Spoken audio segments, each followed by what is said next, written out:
आज का हमारा टॉपिक है वाद्य तथा वाद्यों का वर्गीकरण। क्लासिफिकेशन, किसी भी इंस्ट्रूमेंट को हम कैसे क्लासिफाई करेंगे और इंस्ट्रूमेंट्स क्या हैं। तो सबसे पहले हम आते हैं, टॉपिक हमारा है वाद्य। वाद्य, अगर हम पूछें कि वाद्य क्या है, तो कभी कभी बहुत सारे लोगों के दिमाग में इसकी पर्टिकुलर डिफिनीशन या पर्टिकुलर शाब्दिक अर्थ इसका जो है नहीं पता होता है। तो आप ये जानें कि वाद्य क्या है। तो वाद्य का हमारा शाब्दिक अर्थ है वादनीय, मीन्स किसी भी इंस्ट्रूमेंट को या बजाने योग्य उपकरण विशेष, कोई भी इंस्ट्रूमेंट ऐसा हो जिसको बजाया जा सके, वह वाद्य हो सकता है।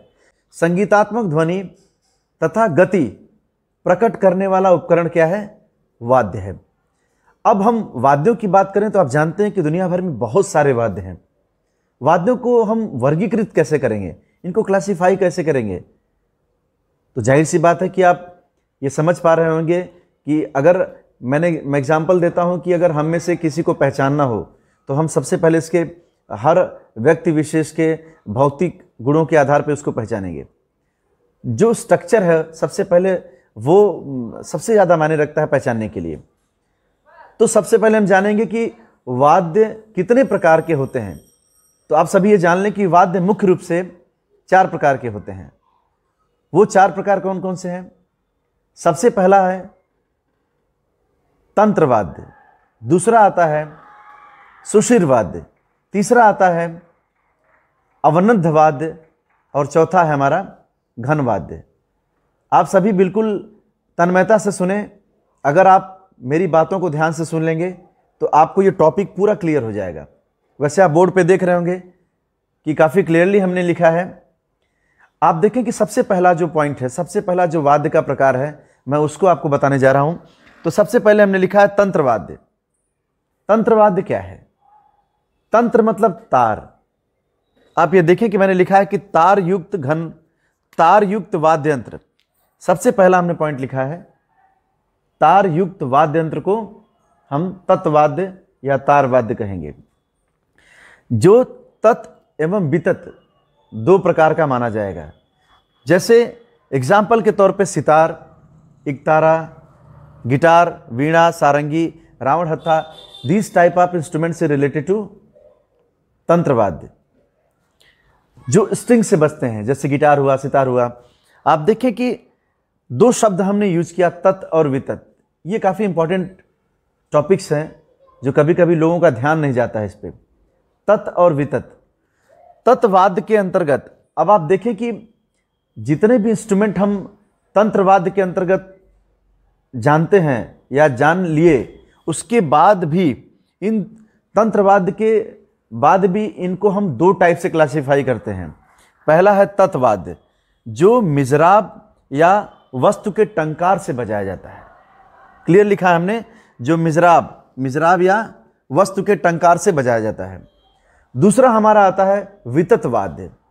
वितत वाद्य वह वाद्य है, वह प्रकार है, जैसे आपका वायलिन हो गया।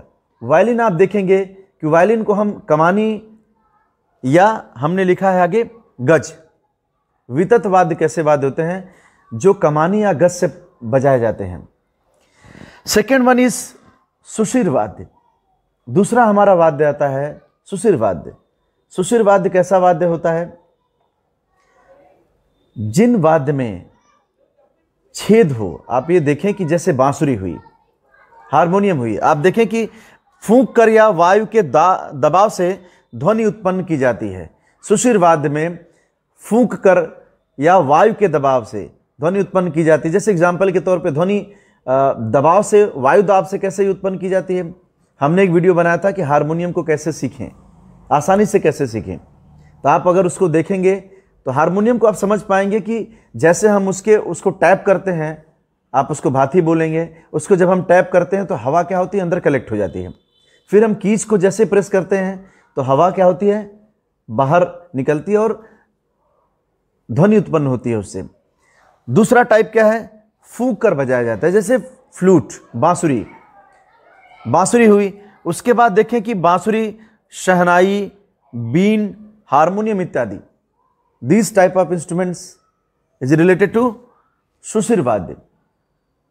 आपको कोई कंफ्यूजन नहीं होगा अगर आप ध्यान से देखें, बोर्ड को समझने की कोशिश करें और जो मैं आपको बता रहा हूं, अगर आप मेरी बातों को ध्यान से सुनेंगे तो क्लियर हो जाएगा टॉपिक।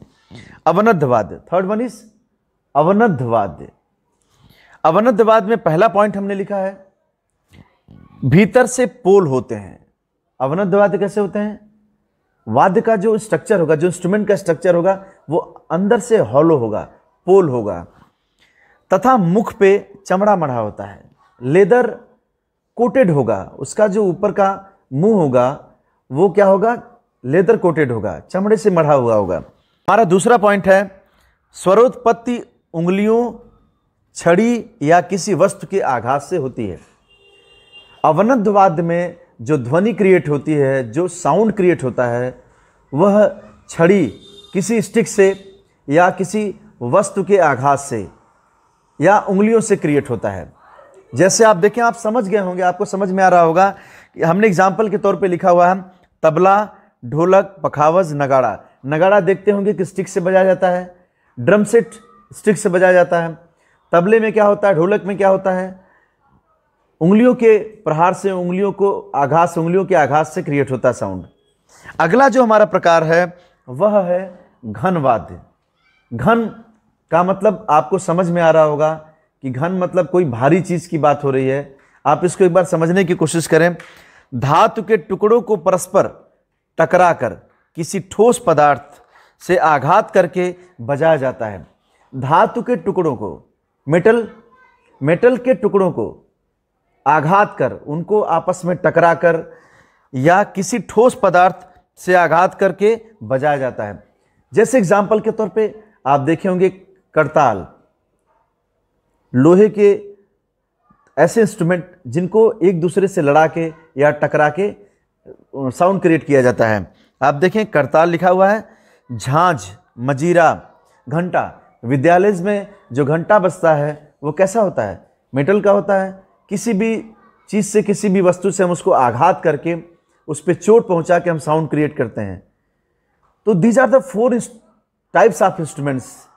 जितने भी इंस्ट्रूमेंट्स आप देखते हैं उनको इन 4 मुख्य टाइप्स के हिसाब से कैटेगराइज किया जाता है। लेकिन एक बात और समझने वाली है कि इन चारों को भी 2 टाइप से कैटेगराइज किया जाता है। एक होता है स्वर वाद्य, दूसरा होता है ताल वाद्य। स्वर वाद्य क्या होता है?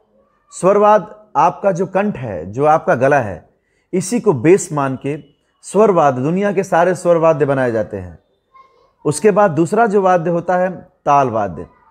स्वर वाद्य को सपोर्ट करने के लिए या गति को क्रिएट करने के लिए या गति को प्रकट करने के लिए, इंडिकेट करने के लिए ताल वाद्य बनाया जाता है।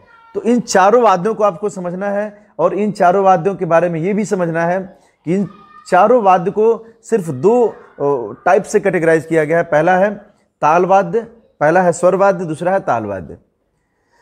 तो आशा करता हूं कि ये पूरा टॉपिक आपको क्लियर समझ में आ गया होगा।